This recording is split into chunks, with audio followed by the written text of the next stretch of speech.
मध्य प्रदेश कर्मचारी मंडल द्वारा आयोजित महिला पर्यवेक्षक एवं आंगनबाड़ी कार्यकर्ता भर्ती परीक्षा 2017 का सॉल्व पेपर। हम इसे पूरा डिटेल्स में समझेंगे, तो चलिए शुरू करते हैं। इसका पहला क्वेश्चन है बाद की, हम इसमें प्रथम खंड पोषण एवं स्वास्थ्य को पढ़ रहे हैं। चलिए इसके पहले प्रश्न को देखते हैं। वाद की आयु में सर्वोच्च अस्थि द्रव्यमान एवं घनत्व प्राप्त करने और ऑस्टियोपोरोसिस के कारण होने वाले अस्थिभंग के जोखिम को घटाने के लिए ये जो रिक्त स्थान है इसमें आपको बताना है कौन सा आंसर आएगा कि पर्याप्त मात्रा आवश्यक है। आयरन एवं विटामिन, आयरन एवं फॉलिक अम्ल, कैल्शियम एवं व्यायाम, सोडियम एवं क्लोराइड। इसमें 4 ऑप्शन दिए हुए हैं। मैं सिर्फ आपको राइट आंसर बताऊंगी और जो 3 आंसर हैं उन्हें आप खुद से स्वयं से पढ़ लें और आंसर लगाएं। मैं आपको सिर्फ राइट आंसर बताने वाली हूँ ताकि टाइम ज़्यादा वेस्ट ना हो। तो इसका राइट आंसर है कैल्शियम एवं व्यायाम। अब हम इसका स्पष्टीकरण देखेंगे। इस क्वेश्चन का जो आंसर है उसको हम डिटेल में समझेंगे। कैल्शियम एक अकार्बनिक पोषक तत्व है जो शरीर के लिए आवश्यक है। अस्थि एवं दांतों के निर्माण का कार्य करता है। एंजाइम को स्त्रावित होने में सहायता करता है। कैल्शियम के स्रोत हैं दूध, हरी सब्जी, मक्का, बाजरा, ये सब कैल्शियम के स्रोत हैं। कैल्शियम की कमी के कारण अस्थियों का निर्माण ठीक से ना होना, वयस्कों में हड्डियों की बनावट की प्रक्रिया का रुक जाना। नेक्स्ट इसका क्वेश्चन रहेगा क्वेश्चन नंबर 2।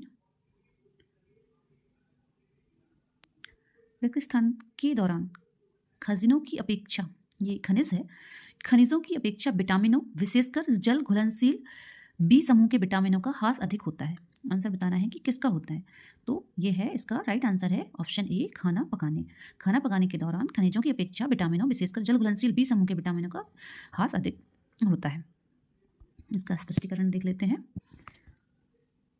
विटामिन बी समूह शरीर को जीवन शक्ति देने के लिए अति आवश्यक होता है। विटामिन बी कॉम्प्लेक्स 120 सेंटीग्रेड तक की गर्मी सहन करने की क्षमता रखता है। यह पानी में घुलनशील है। इसका मुख्य कार्य स्नायुओं को स्वस्थ रखना तथा भोजन पाचन में सक्रिय योगदान देना होता है। नेक्स्ट क्वेश्चन है जन वितरण प्रणाली एक भारतीय है। इसका राइट आंसर है खाद्य सुरक्षा प्रणाली। इसकी डिटेल्स हम देखते हैं।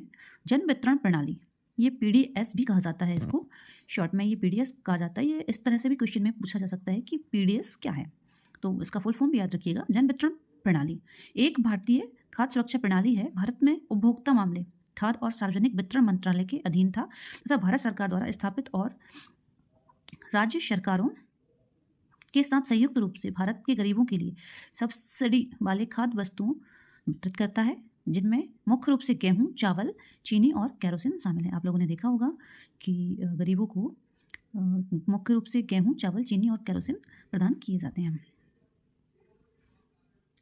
नेक्स्ट क्वेश्चन है आहार में वसा की कमी से खालिस्तान हो सकती है। यहाँ क्या आएगा ये आपको बताना है। लिनोलिक अम्ल की कमी या फिर एरेकिडोनिरक अम्ल की कमी। और इसका राइट आंसर है ये दोनों, ऑप्शन सी, उपरोक्त दोनों। इसकी डिटेल हम देखते हैं।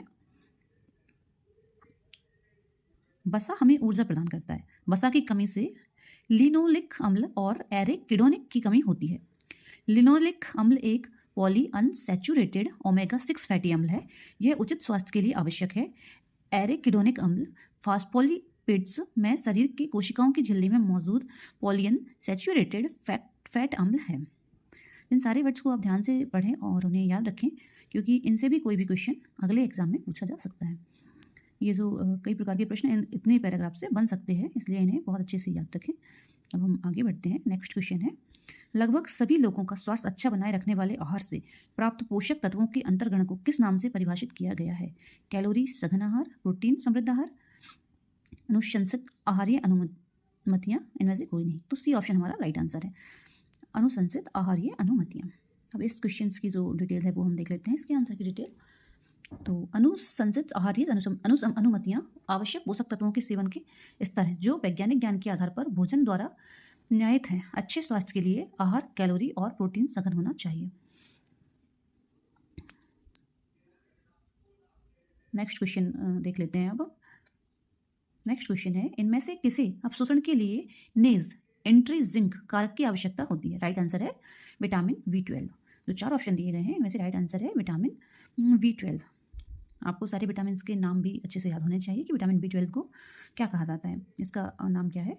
विटामिन B12 अपशोषण का कारक होता है। विटामिन B12 को कोबैलामिन भी कहा जाता है, इसको कोबाल्ट भी कहा जाता है, क्योंकि इसमें कोबाल्ट धातु पाई जाती है। विटामिन B12 की कमी के कारण फॉलिक एसिड का अवशोषण नहीं हो पाता। विटामिन B12 की कमी का निदान करने के लिए परीक्षण serum vitamin B12 test, bone marrow biopsy आदि किए जाते हैं। इसमें से ये क्वेश्चन भी बन सकता है कि बोन मैरो बायोप्सी आदि टेस्ट किस लिए किए जाते हैं, किसके टेस्ट के लिए किए जाते हैं, तो राइट आंसर होगा विटामिन B12। और विटामिन B12 की कमी के कारण क्या होता है, फॉलिक एसिड का अवशोषण नहीं हो पाता। नेक्स्ट क्वेश्चन अब हम इसका देखेंगे। घेंगा और क्रेटिनता, जैसे जड़ मावनता हिंदी में कहते हैं, का कारण बनने वाली प्रमुख पोषण तत्व न्यूनता है। राइट आंसर है आयोडीन की कमी। जो घेंगा रोग है वो किसकी कमी से होता है, आयोडीन की कमी से होता है। अब हम इस घेंगा रोग के बारे में थोड़ा सा डिटेल में पढ़ेंगे और समझेंगे कि घेंगा रोग क्या है। आयोडीन थायराइड ग्रंथि से उत्पन्न हार्मोन थायरॉक्सिन कहलाता है, जिसमें आयोडीन होता है। आयोडीन की कमी से थायराइड ग्रंथि बड़ी हो जाती है। इससे प्रभावित व्यक्ति के गर्दन के बीच सूजन आ जाती है, जिसे घेंगा कहते हैं, और जड़ बामनता भी इसी कारण होती है। ठीक है, ये ऐसे भी पूछा जा सकता है कि जड़ बामनता कैसे होती है, किस कारण से होती है, किसकी कमी से होती है, तो वो उसका सही आंसर हो जाएगा आयोडीन। अब हम नेक्स्ट क्वेश्चन को देखेंगे। ये सारे क्वेश्चंस जो हैं वो बहुत ही इंपॉर्टेंट हैं, ध्यान से पढ़ें। नेक्स्ट क्वेश्चन है, कुछ कैरोटेनाइड जैसे लाइकोपीन एकल ऑक्सीजन के भक्षक होते हैं और शक्तिशाली प्रदान करते हैं, तो क्या प्रदान करते हैं, एंटीऑक्सीडेंट गतिविधि। राइट आंसर है ऑप्शन नंबर ए, एंटीऑक्सीडेंट गतिविधि। अब हम इस क्वेश्चन के बारे में डिटेल में पढ़ेंगे। एंटीऑक्सीडेंटी गतिविधि अणुओं के ऑक्सीकरण को रोकता है। ऑक्सीडेशन एक रासायनिक प्रतिक्रिया है जो मुक्त कण पैदा कर सकता है। एंटीऑक्सीडेंटी जो है वो। नेक्स्ट क्वेश्चन देखते हैं, इनमें से कौन सा विटामिन B12 की कमी से उत्पन्न मेगालोब्लास्टिक एनीमिया को ठीक कर देता है। इनमें से कौन विटामिन B12 की कमी से उत्पन्न मेगालोब्लास्टिक एनीमिया को ठीक कर देता है। राइट आंसर है फॉलिक अम्ल। मेगालोब्लास्टिक एनीमिया एक प्रकार का एनीमिया है, एक रक्त निकाय जिसमें लाल रक्त कोशिकाओं की संख्या समान से कम है। लाल रक्त कोशिकाओं के माध्यम से ऑक्सीजन परिवहन होता है। यह फॉलिक अम्ल द्वारा ठीक किया जा सकता है। तो मेगाब्लास्टिक एनीमिया आप समझ ही रहे होंगे, मेगालोब्लास्टिक एनीमिया, इसमें आरबीसी की संख्या जो है वो कम हो जाती है। नेक्स्ट क्वेश्चन है, तिल किसका समृद्ध स्रोत है। इसका राइट आंसर है PUAF। अब हम डिटेल्स में पढ़ेंगे कि PUAF क्या होता है। तिल PUAF का एक समृद्ध स्रोत है। PUAF poly unsaturated fatty acid होते हैं जिनमें रीढ़ की हड्डी में एक से अधिक डबल बॉन्ड होते हैं। इसकी फुल फॉर्म भी आपको याद रखनी है। नेक्स्ट क्वेश्चन है, क्वेश्चन नंबर 11, फॉलेट का अपर्याप्त अंतर्ग्रहण मेगालोब्लास्टिक एनीमिया के अतिरिक्त अन्य किस चीज से संबंधित है। इसका राइट आंसर है ए, गर्भावस्था के खराब परिणाम। अब इसके बारे में हम डिटेल्स में पढ़ेंगे कि ये किस प्रकार से होता है। फोलेट एक विटामिन बी का प्रकार है। नींबू का रस और गहरी हरी सब्जियां फोलेट अम्ल के अच्छे स्रोत हैं। फोलेट की कमी मेगालोब्लास्टिक एनीमिया जिसमें आरबीसी कम हो जाती है और इसकी कमी से गर्भावस्था के खराब परिणाम हो सकते हैं। अभी हमने इससे पहले वाले क्वेश्चन में भी पढ़ा था कि मेगालोब्लास्टिक क्या है, इसमें एनीमिया हो जाता है जिसमें आरबीसी की कमी हो जाती है। इसे बहुत अच्छे से याद रखना है, ये इंपॉर्टेंट है।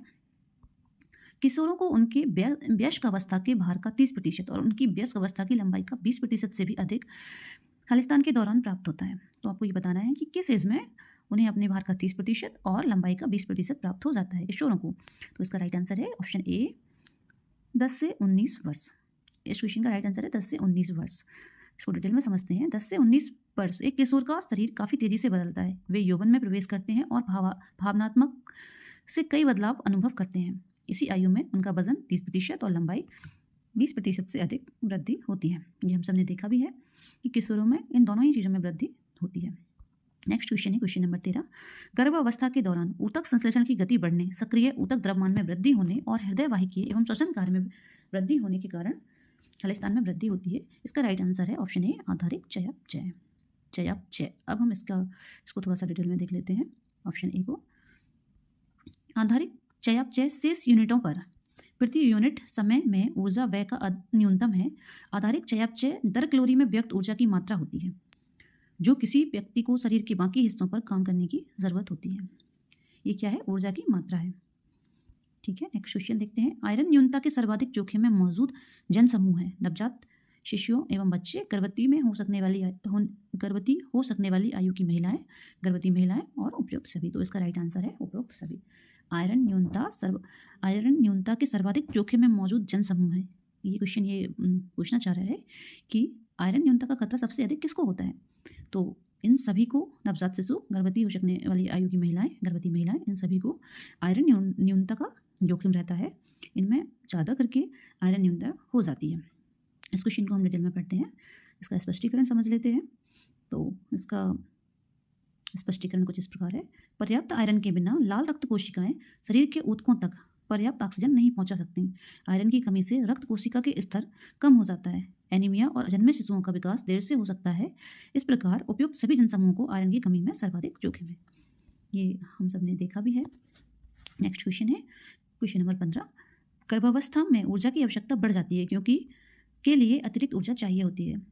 तो इसका राइट आंसर है उपरोक्त दोनों, गर्भस्थ शिशु और गर्भनाल की वृद्धि, मात्र ऊतकों की वृद्धि। तो इसका ऑप्शन सी सही हो जाएगा, क्योंकि इसमें आप देख सकते हैं गर्भस्थ शिशु और गर्भनाल की वृद्धि, मात्र ऊतकों की वृद्धि, इन दोनों ही चीज़ों के लिए, दोनों के लिए ही अधिक ऊर्जा की आवश्यकता होती है, अतिरिक्त ऊर्जा की आवश्यकता होती है। नेक्स्ट क्वेश्चन है हमारा, नहीं इसका स्पष्टीकरण देख लेते हैं पहले। गर्भावस्था के दौरान अतिरिक्त ऊर्जा 250-300 किलोग्राम कैलोरी लगभग की आवश्यकता होती है। इसी के कारण गर्भावस्था के दौरान वजन बढ़ जाता है। यह गर्भस्थ शिशु, गर्भनाल की वृद्धि और मात्र ऊतकों की वृद्धि के लिए आवश्यक होती है। तो इसमें आपको ये भी याद रखना है कि गर्भावस्था के दौरान कितनी अतिरिक्त ऊर्जा की आवश्यकता होती है। ये इंपॉर्टेंट है बहुत ही ज़्यादा, इसको बहुत अच्छे से याद रखें, नोट कर लें। तो 250 से 300 किलोग्राम कैलोरी लगभग की आवश्यकता गर्भावस्था के दौरान होती है। इसी के कारण गर्भावस्था में वजन बढ़ जाता है। अब इसके बाद नेक्स्ट क्वेश्चन हम देखेंगे। इसका यहीं तक थे इसके क्वेश्चंस। Thanks for watching. अगर ये वीडियो आपको पसंद आए तो प्लीज़ लाइक करें, सब्सक्राइब करें। देखने के लिए आपका धन्यवाद। फिर अगर आप इस वीडियो को पसंद करते हैं तो हम इसकी नेक्स्ट वीडियो बहुत जल्दी कराएंगे, क्योंकि प्रीवियस ईयर क्वेश्चन बहुत इंपॉर्टेंट होते हैं और इनको सॉल्व करना बहुत आवश्यक है और इससे आपके मार्क्स बहुत अच्छे आएंगे। तो मिलते हैं नेक्स्ट वीडियो में। थैंक्स।